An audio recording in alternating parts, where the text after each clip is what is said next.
Hello everyone, स्वागत है आप सभी का मेरे YouTube channel the world of education, शिक्षा के संसार में। आज हम स्टडी करेंगे 6th क्लास की साइंस की बुक है एनसीईआरटी की, उसका चैप्टर नंबर 11 हम स्टडी करेंगे। चैप्टर की हेडिंग है nature's and the nature's treasure, मतलब कि जो प्रकृति का खजाना है, प्रकृति ने आपको क्या क्या दिया है खजाने के अंदर, अब हम वो देखेंगे। तो आप थोड़ा सा थिंक करो, आंखें बंद करके सोचो कि प्रकृति ने आपको क्या क्या दिया है, आप अपनी धरती पे क्या क्या चीज देख पा रहे हैं और उनका आपकी डेली लाइफ में क्या यूज है।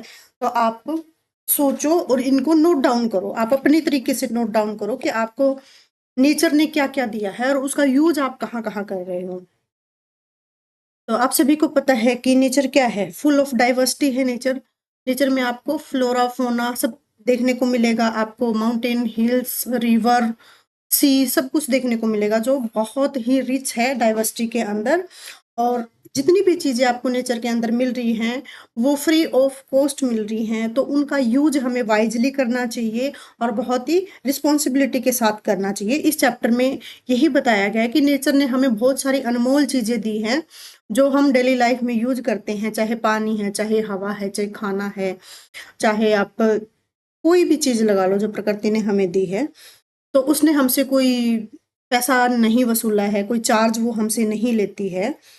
अगर सोच के देखो, हवा किसी के बस में हो, पानी किसी के बस में हो, खाना किसी के बस में हो, कैसे मतलब कैसे सरवाइव करोगे और किस कॉस्ट पे वो चीज आपको मिलेगी और कैसी मिलेगी। जब कुछ चीजें जो हम पैक्ड फूड लेते हैं, अगर वो आज इतने अडल्ट्रेटेड हैं, सोच के देखो कि पैसे दे के भी आपको प्योर चीज नहीं मिल पाएगी।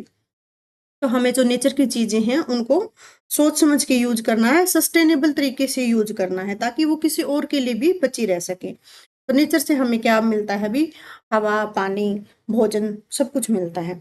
अब यहाँ पे पैराग्राफ आपको दिया हुआ है कि आप डिफरेंट तरह की वैरायटीज देखते हैं ट्री की। ट्री हमें क्या देते हैं बेटा? फूड देते हैं, हमें फूड देते हैं और एनिमल्स को शेल्टर देते हैं, मतलब कि रहने के लिए जगह देते हैं। इसमें चाहे बर्ड्स आ गए बेटा, चाहे इंसेक्ट आ गए, या एज हम ही ह्यूमन बीइंग भी क्या करते हैं, कभी जैसे गर्मियों का मौसम होगा तो हम किसी पेड़ की छाया के नीचे बैठते हैं। हम देखते हैं कि अगर हमें गाड़ी भी खड़ी करनी हो ना बेटा, तो हम देखते हैं कि कहीं छाया मिल जाए, कहीं कहीं किसी पेड़ के नीचे खड़ी कर दें। तो इस तरह से बहुत सारी चीजें हैं नेचर के अंदर जो हमारी डेली लाइफ में हम यूज करते हैं। तो फर्स्ट है बेटा आपका एयर, हवा। हवा में बेटा सिर्फ आपने ऑक्सीजन या कार्बन डाइऑक्साइड ही नहीं देखनी है। हवा क्या है बेटा? ये गैस का मिक्सचर है और इसमें 78% नाइट्रोजन है, 21% ऑक्सीजन है और बाकी जो रिमेनिंग गैस रहेगी वो 1% है। चाहे उसमें आर्गन की बात करें, चाहे कार्बन डाइऑक्साइड की बात करें या अदर गैसेज। कार्बन डाइऑक्साइड भी अगर आप देखोगे हवा के अंदर, आप 0.003% के करीब है कार्बन डाइऑक्साइड है। तो हवा के बारे में क्या बताया है बेटा? कि हम सांस लेते हैं, ब्रीद करते हैं, ब्रीद इन और ब्रीद आउट। आप ये एक्सरसाइज करके करके देख सकते हो। सुबह कहते हैं ना योगा करना चाहिए, कपाल भाती, अनुलोम विलोम, इस तरह की एक्सरसाइज है, योगाज है, वो करना चाहिए क्योंकि सुबह फ्रेश एयर होती है। ओके। लेकिन आपने सोचा है कभी कि भाई हम बहुत समय तक अपना बिना ऑक्सीजन के नहीं रह सकते हैं, बिना सांस लिए नहीं रह सकते? आप कुछ दिन पानी के बिना निकाल सकते हो, कुछ दिन आप खाने के बिना भी निकाल सकते हो, लेकिन आप हवा के बिना कुछ मिनट भी नहीं निकाल सकते हो। और आप जो ये ब्रीदिंग एक्सरसाइज कर रहे हो, तो कभी भी बेटा जैसे अगर ब्रीद को होल्ड करके रखना हो, आपने सांस को अंदर रोक के रखना हो, ये कुछ योगा की फॉर्म होती हैं। लेकिन बेटा आपने कभी भी ये चीजें अकेले नहीं करनी है। अगर आप बहुत छोटे हो तो किसी का बड़े का साथ होना जरूरी है और बहुत लंबे समय तक भी आपको अपनी ब्रीद को होल्ड करके नहीं रखना है। तो कहते हैं भी ऑक्सीजन है वो हमारे सर्वाइवल के लिए इम्पोर्टेंट है। अब कैसे इंपॉर्टेंट है? हम सांस लेते हैं, कहीं हमें कोई भी जैसे मेटाबॉलिज्म होता है हमारे शरीर के अंदर, जो डाइजेशन की प्रक्रिया होती है बेटा, उसमें भी हमें किसकी जरूरत पड़ती है? एयर की जरूरत पड़ती है। कोई भी जैसे कंबशन के लिए, कुछ चीज जलाने के लिए, वहां पे भी हमें किसकी जरूरत पड़ती है? आग जलाने के लिए भी हमें किसकी जरूरत पड़ती है बेटा? ऑक्सीजन के। ऑक्सीजन के बिना तो आग भी नहीं जलती है। तो यहाँ पे बस आपको इतनी सी याद रखनी है बातें कि एयर क्या है बेटा? मिक्सचर है डिफरेंट डिफरेंट गैसेस का। उसमें सबसे ज्यादा परसेंटेज किसकी है? नाइट्रोजन की, फिर है ऑक्सीजन की, और बाकी जो रिमेनिंग रह गया ना बेटा, वो क्या है?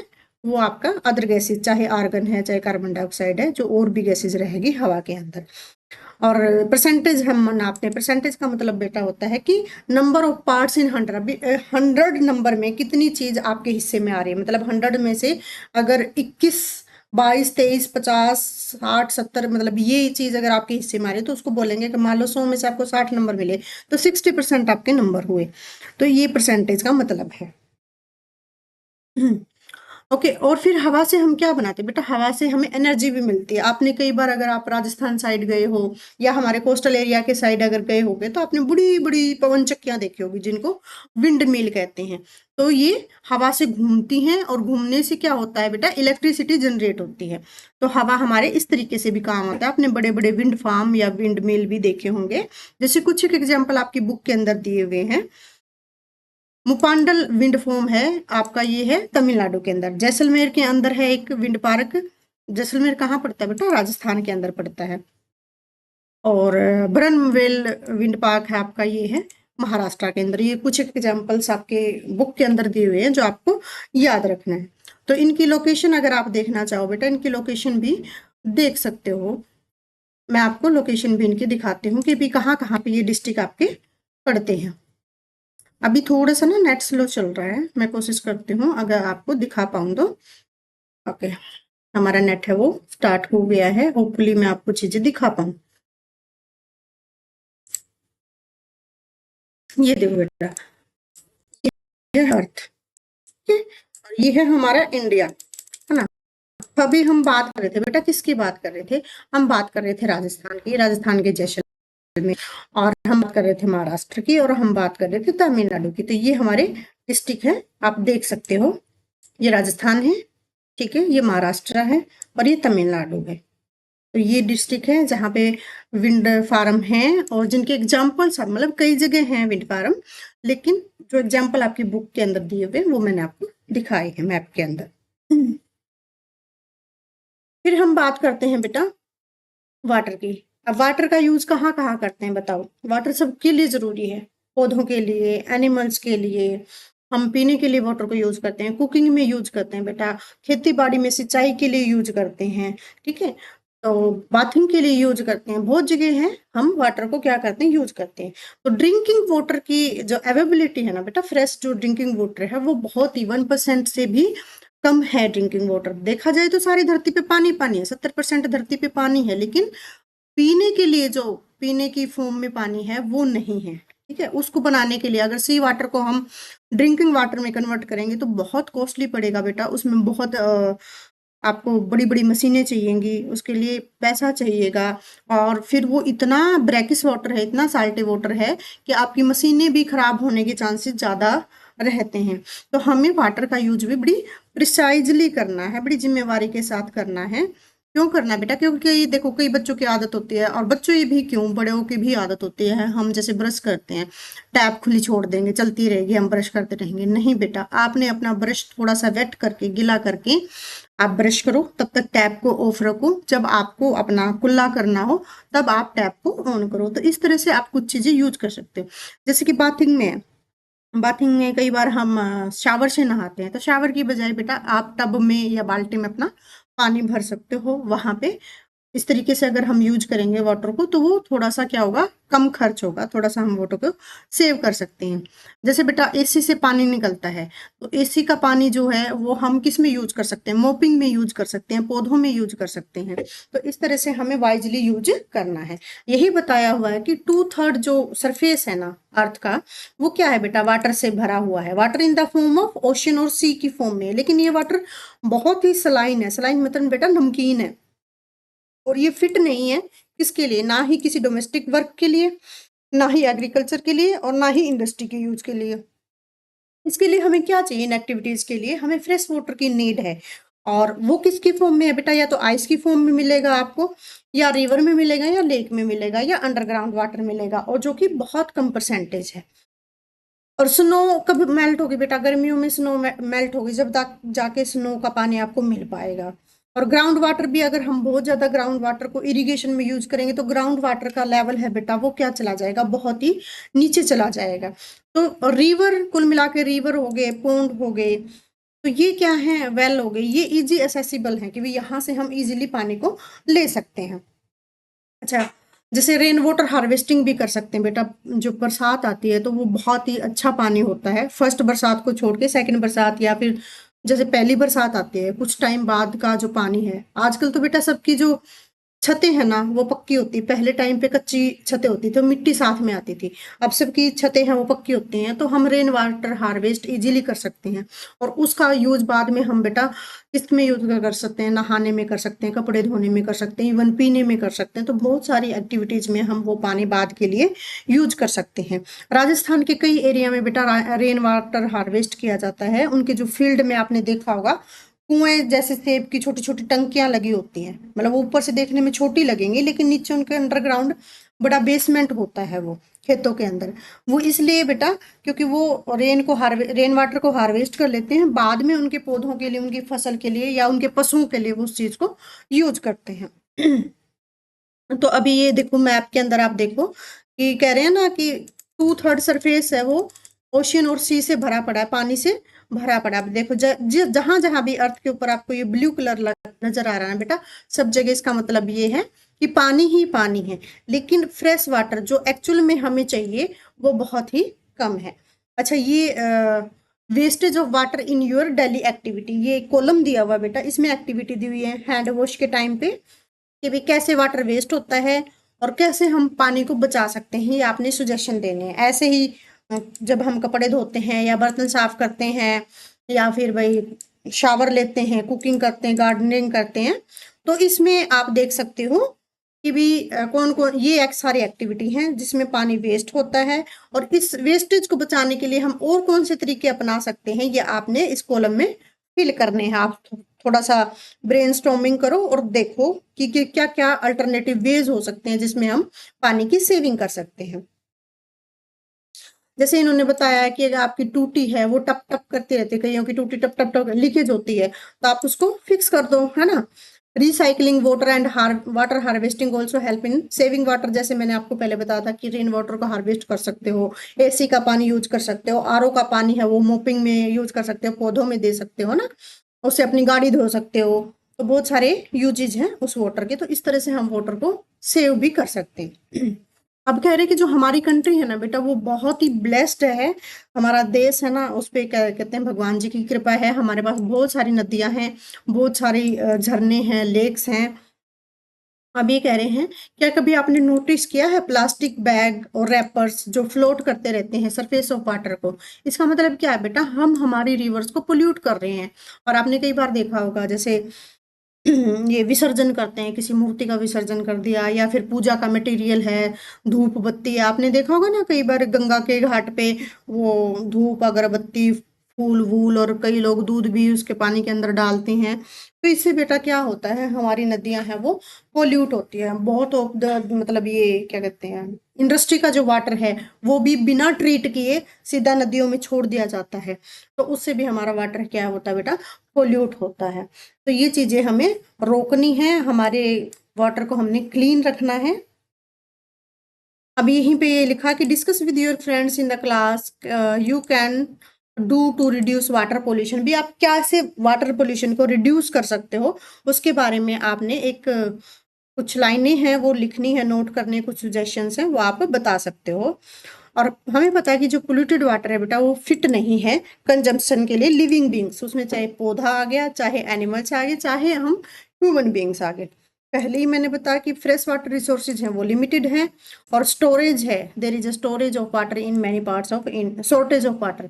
तो क्या होता है जब सूखा पड़ता है, आप कई बार न्यूज में देखते हो ना बेटा, चेन्नई वाले रीजन में, चेन्नई और बेंगलोर वाला रीजन ड्रोट कंडीशन में आ चुका है। क्यों आ चुका है बेटा, पहले अगर आपने नोटिस किया होगा, आप तो खैर बच्चे हो, अगर कोई अडल्ट मेरा लेक्चर सुन रहा है, तो पहले हमारे गांव में या शहरों में एक नीचा एरिया होता था जिसको वेटलैंड एरिया कहते थे। उससे क्या होता था, पानी भी इकट्ठा हो जाता था, जब ज्यादा बारिश आती थी तो बाढ़ भी नहीं आती थी, और ग्राउंड वाटर है वो भी रिचार्ज होता था। लेकिन और आजकल सारी चीजें बेसिकली रोड हैं या जगह है मोस्टली कंक्रीट की हो चुकी हैं कि सारा पथरीला हो गया, अभी हमने रोड बना लिए, पक्की जगह हो गई हैं, अब कच्ची चीजें हमने छोड़ी नहीं है, तो वाटर जो ग्राउंड वाटर है वो रिचार्ज नहीं हो पाता। और ये जोड़ वगैरह, पोंड वगैरह, इनकी जो जगह है बेटा, वेटलैंड एरिया है वो भी कम हो चुका है। तो आप देखोगे कि चेन्नई और बेंगलोर ऐसी दो सिटी हैं हमारी, और मोस्टली महाराष्ट्र का जो विदर्भ वाला रीजन है बेटा, विदर्भ आप सर्च करोगे पढ़ोगे, वहां पे भी बहुत कमी है वाटर की। और एक हमारे समाज के लिए एक स्टिग्मा मैं आपको बता दूं, महाराष्ट्र के विदर्भ वाले रीजन में वाटर वाइफ्स का भी कंसेप्ट है। मतलब बेटा कुछ लोग दो दो शादियां करते हैं, एक शादी वो सिर्फ इसलिए करते हैं कि एक पत्नी सिर्फ पानी लेके आएगी, दूसरी पत्नी घर पे काम करेगी। इतनी स्कारसिटी है। अब आप सोच सकते हो कि हमें कैसे अपने जो ये यूजफुल रिसोर्स है प्रकृति का, इसको कैसे बचा के रखना है खुद के लिए भी। जनरेशन को आने वाली को तो छोड़ ही दो कि हम किसी और को देंगे, पहले खुद के लिए मिल जाए और अच्छा मिल जाए, नीट एंड क्लीन वाटर मिल जाए। आपको पता है कोविड के दौरान जब ये बोला जाता था बार बार हैंड वॉश करो, बार बार हैंड वॉश करो, बेटा बहुत सारे लोग ऐसे थे जिनके पास हाथ धोने के लिए भी पानी नहीं है। तो सोचो ऐसे एरिया है, ऐसी सिचुएशन में हम खड़े हैं कि हाथ धोने के लिए भी लोगों के पास पानी नहीं है, पीते भी वो ऐसा है बिल्कुल गंदा पानी। कई तो इलाके ऐसे भी हैं। तो आपको जो फैसिलिटी मिली हुई है उसका आप वाइजली यूज करें, रिस्पॉन्सिबल तरीके से यूज करें। अब ये इसलिए हमारे लिए इम्पोर्टेंट हो जाता है बेटा, हमने पानी को क्या करना है, कंजर्व करना है और इसको देख के ही यूज करना है। भाई अगर आपके पास कम पानी है तो आप कम यूज करो, ठीक है, और ज्यादा है तो उसको आप स्टोर करके रखो ताकि आपको इमरजेंसी में वो चीज काम आ सके।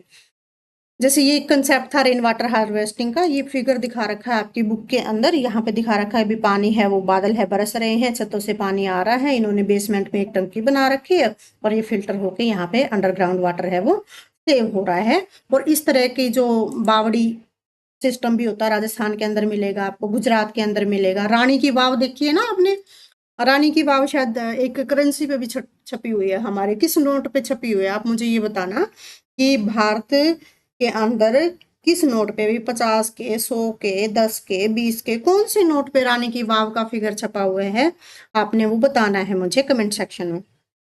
कि राजस्थान और वाव इन गुजरात भी, बावड़ी में, बावड़ी बोलेंगे बेटा राजस्थान की लोकल भाषा में, जो रेन वाटर हार्वेस्ट करते हैं जिस जगह पे उसको बोलते हैं बेटा बावड़ी। और गुजरात में इसी तरह की जो स्ट्रक्चर बनाई हुई होती हैं उनको बोलते हैं बेटा वाव। क्या बोलते हैं, वाव। ये याद रखनी है, लोकल टर्म है, एग्जाम में पूछ लिया जाता है। और ये आपको इस तरह से दिखेगा बावड़ी, सूरज जी का जलारा, लोकल लैंग्वेज भी बोल रखा है इन्होंने। जोधपुर में ये इस तरह की है, आप देख सकते हैं। अच्छा वाटर की इंपॉर्टेंस देखो बेटा, 22 मार्च को हम एवरी 22 मार्च वर्ल्ड वाटर डे बनाते हैं। क्या बनाते हैं बेटा, वर्ल्ड वाटर डे। और जर्नी थ्रू स्टेट, ये वाटर चैप्टर भी मैंने आपको कराया हुआ है, इसमें भी आप देख सकते हो कि कैसे वाटर साइकिल चलती है। और सन भी बहुत बड़ा रोल प्ले करता है किसमें, इवेपोरेशन ऑफ वाटर में भी। इवेपोरेशन होगा तभी तो क्या होगी, बरसात का चक्कर है वो चलेगा और ग्राउंड वाटर रिचार्ज होगा। फिर कहते हैं बेटा एनर्जी फ्रॉम द सन, सन से प्रकृति ने हमें सूरज दिया है, सूरज से हमें सूरज की रोशनी मिलती है। बेटा सूरज की रोशनी कहाँ कहाँ इंपॉर्टेंट है आप बताओ, कि जिंदगी के सर्वाइवल के लिए, धरती पे जो लाइफ है उसके लिए सनलाइट होना बहुत जरूरी है, हमारे लिए, एनिमल्स के लिए भी, प्लांट्स के लिए भी। प्लांट्स के लिए बेटा क्यों, क्योंकि फोटोसिंथेसिस की प्रक्रिया जो होती है वो प्लांट्स उससे क्या करते हैं, फूड बनाते हैं, और वो फूड फिर हम यूज करते हैं और हम हमारे एनिमल्स को भी देते हैं। और हम धूप में कपड़े भी सुखाते हैं। अब सर्दियों में देखो हमें धूप का कितना इंतजार रहता है कि धूप निकल जाए, सूरज दिख जाए, है ना। और पौधे हैं अपना भोजन बनाते हैं। और दूसरा बेटा बताओ, आपने हर जगह देखे हुए ना आजकल सोलर प्लेट्स का कंसेप्ट चला हुआ है, सोलर एनर्जी का। तो हम जो सन की जो हीट है, सूरज की जो हीट है, उसको क्या कर सकते हैं, बिजली के रूप में भी स्टोर कर सकते हैं। तो आपको किसी को बिल देने की भी जरूरत नहीं है। देखो परमात्मा ने आपको इतनी सुविधा दी हुई है।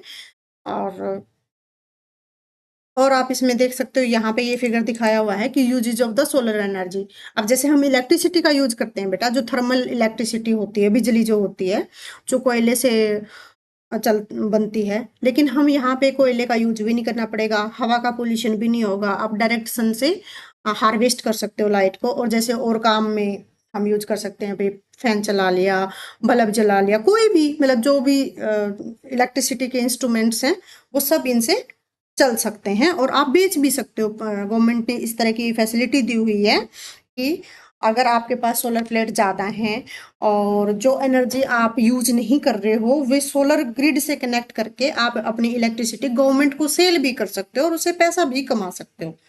ओके। फिर बेटा इन्होंने फॉरेस्ट के बारे में दिया हुआ है।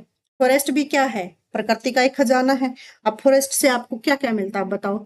हमारे घर में जो चीज है, चाहे हमारा घर बनाओ, लकड़ी के दरवाजे हैं या फिर हम लकड़ियां जलाते हैं या फिर इंडस्ट्री में लकड़ियों की जरूरत पड़ती है तो शेल्टर भी देते हैं एनिमल्स को।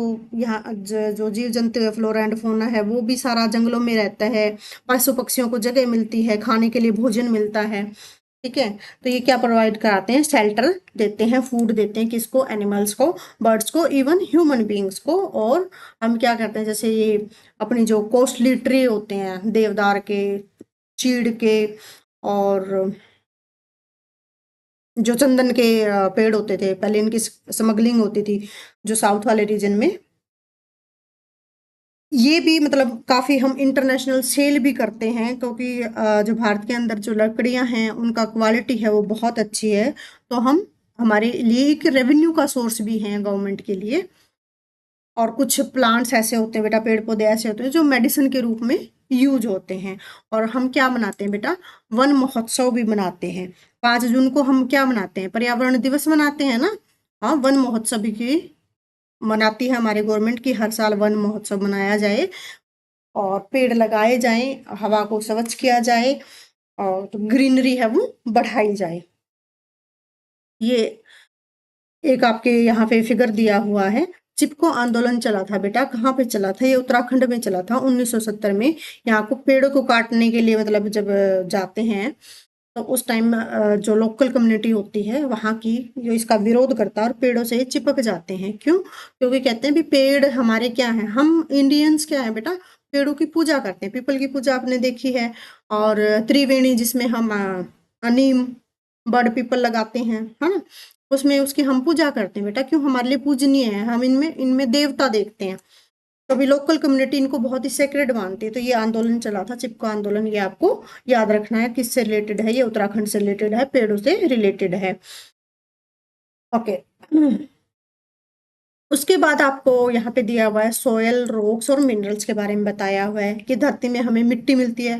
कई मिट्टी बहुत, हमारा जो उत्तरी भारत है जिसको हम नॉर्दर्न प्लेन बोलते हैं, गंगा का जो नॉर्दर्न प्लेन है, प्लेन एरिया है, तो बहुत सारी नदियां क्या करते हैं बेटा, ऊपर से पहाड़ से बहुत सारी फर्टाइल मिट्टी बहा के लेके आती हैं और मैदान में, खाली मैदान में छोड़ देती हैं। उससे जो हमारा ऊपरी परत है मिट्टी की वो बहुत ही फर्टाइल, उपजाऊ बनती है। तो अगर मिट्टी उपजाऊ होगी तो बेटा हमारी फसलें अच्छी होंगी, फसलें अच्छी होंगी तो किसी भी समाज की, किसी भी देश की सुख समृद्धि है वो बढ़ेगी। और बहुत तरह की रॉक्स मिलती हैं बेटा, पत्थर मिलते हैं। आपने देखा होगा जब आप घर बनाते हो तो टाइलें लगाते हो या फिर वही बाहर जब हमने घर की डेकोरेशन करनी है तो बाहर पत्थर का फर्श भी हम लगवाते हैं। तो ये सारी चीजें आपने देखा होगा, हमारा ताजमहल है ना, या फिर आप राजस्थान के अंदर गए होगे तो वहां पे भी बहुत तरह की वैरायटी के आपको पत्थर मिलेंगे। हमारा पत्थर है वो बाहर विदेशों तक भी फेमस है। और मिनरल्स हैं, बहुत तरह के खनिज पदार्थ हैं, चाहे कोयला हो, चाहे जिंक हो, चाहे आयरन हो, तो बहुत सारे जो खनिज पदार्थ हैं, चाहे स्लेट है, मैग्नीज है, ये सब भी हमें कहाँ से मिलते हैं बेटा? नेचर से मिलते हैं। ये कुछ फिगर दी हुई है बेटा, कुछ इंपॉर्टेंट रॉक हैं जैसे ग्रेनाइट, सैंडस्टोन, मार्बल। ये दिया हुआ है कि कैसे आप अपने घरों की छतों पे लगाते हैं, कैसे इससे ईंटें बनाते हैं, कैसे ये जैसे पुराने जमाने में जो हमारे एंसेस्टर होते थे वो क्या करते थे, इनकी हथौड़ी बनाते थे, फिर शिकार करते थे। ये देखो अलग अलग तरह की ये मार्बल माइन दिखा रखी है आपको, राजस्थान में भी मिल जाएगी। इसमें क्या कहते हैं, मध्य प्रदेश के रीजन में भी आपको मार्बल माइंस हैं वो मिल जाएंगी, गुजरात में भी कुछ मिल जाएंगी। और वही सिल्वर हमें मिलता है, गोल्ड हमें मिलता है। तो इस तरह की ये कुछ मिनरल्स, जैसे रिंग पहनते हैं हम, मूंगा ऐसे बोलते हैं ना, अभी रेड मूंगा डाला हुआ है या ग्रीन है जो भी है, हम रिंग जो पहनते हैं तो उसमें जो स्टोन लगे होते हैं बेटा वो बहुत ही प्रीशियस स्टोन होते हैं। और ये हमें कहाँ से मिलते हैं बेटा? ये हमें हमारे नेचर से मिलते हैं।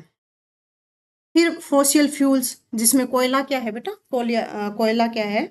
कि कभी किसी बहुत टाइम पहले मिलियंस ऑफ ईयर अगो पेड़ पौधे दब गए होंगे धरती के अंदर, फिर उनका धीरे धीरे क्या हुआ कि अगर धरती के अंदर दबेंगे तो ऑक्सीजन की शॉर्टेज होगी, कार्बन डाइऑक्साइड ज्यादा होगा, तो वो पूरी तरह से क्या होते हैं, कंबशन उनका हो नहीं पाता और वो प्रिजर्व हो जाते हैं किसकी फॉर्म में बेटा, फॉसिल फ्यूल्स की या कोयले की फॉर्म में।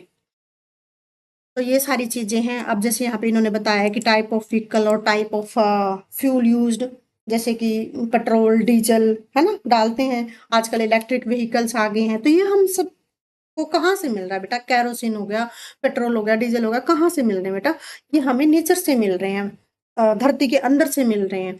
नेचुरल गैस होगी, सीएनजी वगैरह की कार आपने देखी होगी, आपके घर में हो भी की है ना, यहाँ जो एलपीजी गैस है जो हमारे घरों में हम सिलेंडर में यूज करते हैं बेटा, कहाँ से आते हैं, ये नेचर से आते हैं।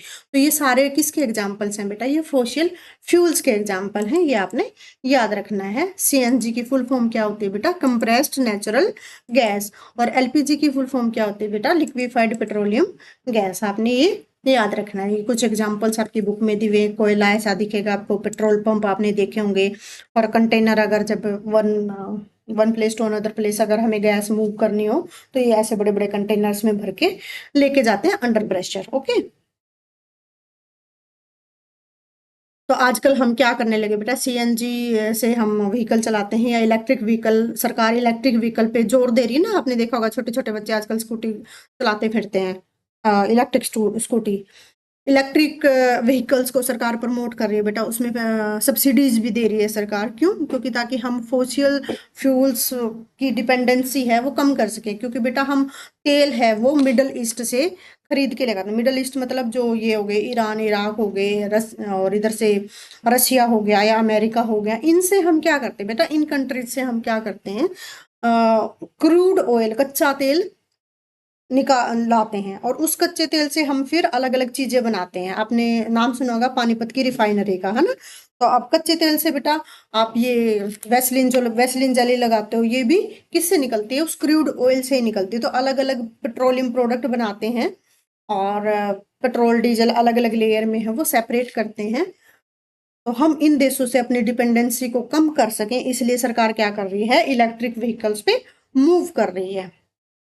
और आप इन्वायरमेंट को कैसे बचा सकते हो, अगर आपको नियर बाई प्लेस पे जाना हो बेटा तो वॉकिंग के थ्रू जा सकते हो, नहीं तो आपके घर में साइकिल होगी वो लेके जा सकते हो। और अगर आप ऑफिस वगैरह जा रहे हो, नियर बाई ऑफिस पड़ता है या घंटा 1.5 घंटे की दूरी पे पड़ता है, तो पब्लिक ट्रांसपोर्ट का अगर हम यूज करेंगे, पब्लिक ट्रांसपोर्ट पे जितने डिपेंडेंट रहेंगे उतना एयर पोल्यूशन है वो व्हीकल का जो पोल्यूशन है वो कम होगा। तो इस तरह से हम पोल्यूशन को कम कर सकते हैं। फिर नेचुरल रिसोर्सेज में बेटा रिन्यूएबल और नॉन रिन्यूएबल है भाई, ऐसे जो आपके खत्म हो सकते हैं सोर्सेज, और ऐसे जो कंटिन्यू आपको उनको रिसाइकिल कर सकते हो।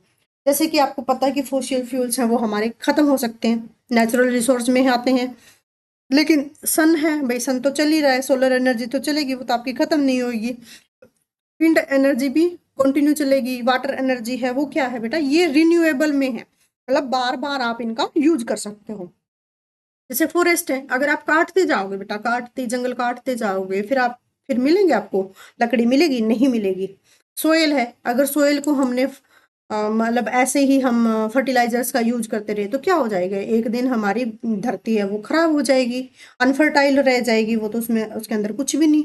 ऐसे ही रोक है, आप जितने पत्थर निकालोगे, पहाड़ अगर आप पहाड़ों की माइनिंग करते रहोगे, बजरी करेसर ये सब क्या होता है बेटा, कहाँ से लेके आते हैं हम, पहाड़ों से ही लेके आते हैं। तो फिर अगर हम लगातार इनके ऊपर डिपेंडेंट रहे और इनका खनन, इनकी माइनिंग करते रहे, तो फाइनली ये क्या हो जाएंगे, खत्म हो जाएंगे। तो ऊपर जो ये मैंने सारे एग्जाम्पल बताए ना बेटा, ये किसके थे, ये सारे एग्जाम्पल थे इसके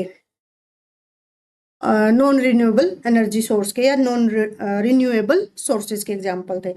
अब आते हैं हम रिन्यूएबल, जिनको हम बार बार यूज कर सकते हैं, जैसे हवा हो गई, पानी हो गया। फॉरेस्ट भी सम हद तक कर सकते हो, क्योंकि अगर आप काट रहे हो, पेड़ काट रहे हो, तो दूसरा पेड़ लगा दो, है ना। अल्टरनेटिव तरीका आपके पास होना चाहिए। उसके बाद रिसोर्सेज भी यूज, अभी मैंने आपको बताया भी कौन कौन से रिसोर्सेज आप यूज कर रहे हो। हम ऊपर सब पढ़ चुके हैं, कीवर्ड्स हैं वो आपके यहाँ दिए हुए, एयर कोल फॉरेस्ट फॉसिल फ्यूल सब के बारे में। ह्यूमन मेड बेटा, जो ह्यूमंस बनाते हैं, खुद बनाते हैं, उसको बोलते हैं मैन मेड या ह्यूमन मेड रिसोर्सेज। जैसे हमने हमारी ज़िंदगी कंफर्टेबल बनानी है तो हमने सोलर पैनल्स बना लिए, बाईसाइकिल बना ली, या बल्ब बना लिया, फर्नीचर बना लिया, या विंटर के क्लोथ्स बना लिए। ये सारी चीज़ें बेटा क्या हैं, ये मैन मेड हैं। क्या है, मैन मेड रिसोर्सेज हैं। तो इस तरह से हमारा ये चैप्टर है ख़त्म होता है। ये समरी दी हुई है छोटी सी, एक बात बता देती हूँ आप लोगों को कि resources required for our survival जो हमें नेचर देती है, तो कौन कौन से आप बताओ, और उनको क्या बोलते हैं बेटा, नेचुरल रिसोर्सेज कहते हैं। कुछ इंपॉर्टेंट हैं, जैसे हवा हो गया, पानी हो गया, एनर्जी हो गया, सन, फॉरेस्ट, सोयल, रॉक, मिनरल्स। और जो ह्यूमन बीइंग बनाता है उनको बोलते हैं ह्यूमन मेड या मैन मेड। कुछ ऐसे होते हैं जिनको हम बार बार रिन्यू कर सकते हैं, रिन्यूएबल सोर्सेज, और जिनको नहीं कर सकते वो नॉन रिन्यूएबल सोर्सेज। फिर कहते हैं कि अगर हम रिसोर्सेज को रिन्यू करते रहेंगे या रिप्लेनिश या रिस्टोर करते रहेंगे तो हमारे पास उनकी क्या पड़ेगी, स्कार्सिटी नहीं पड़ेगी। तो ये चीज़ें हैं, कुछ आपने याद रखनी है। आपको चैप्टर कैसा लगा, कुछ चीज़ नहीं समझ में आई हो तो आप मुझे बता सकते हैं कमेंट सेक्शन के अंदर।